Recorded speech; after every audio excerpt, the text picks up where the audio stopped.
Magandang hapon po sa lahat. Narito po tayo ngayon sa lungsod ng Maynila, sa Santa Cruz. Ang makikita po ninyo ay ang isang lumang gusali na dito itinayo ang pinakamatandang savings bank, ang tinatawag na Monte de Piedad. Makasaysayan po ang gusali na ito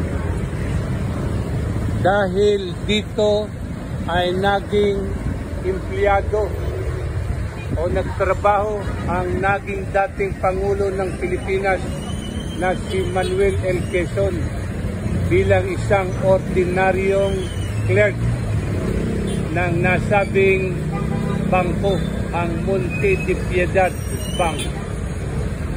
Dahil po sa pangyayaring yan,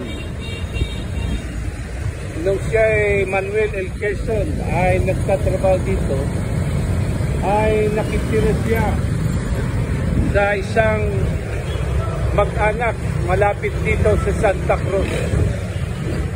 At nang siya po ay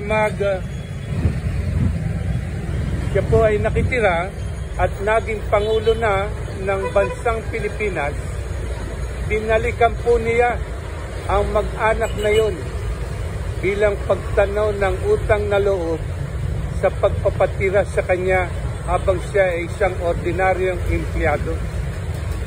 Maganda po at naituturing na gintong alaala ang ginawa ni Pangulong Manuel L. Quezon.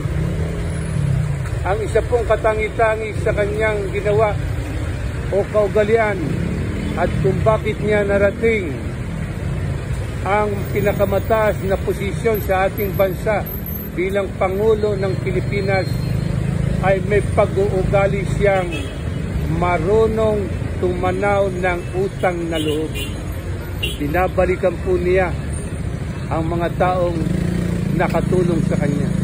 Isang pag-ugaling napakagandang taglayin ng kahit na sino. Maaaring ang alaala po na yon ay isang gintong alaala.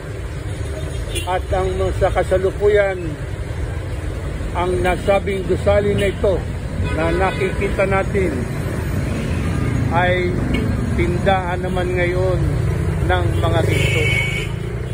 Gintong alaala ang ibinigay ni Quezon, ngayon tindahan naman ng ginto. Salamat po sa araw na ito.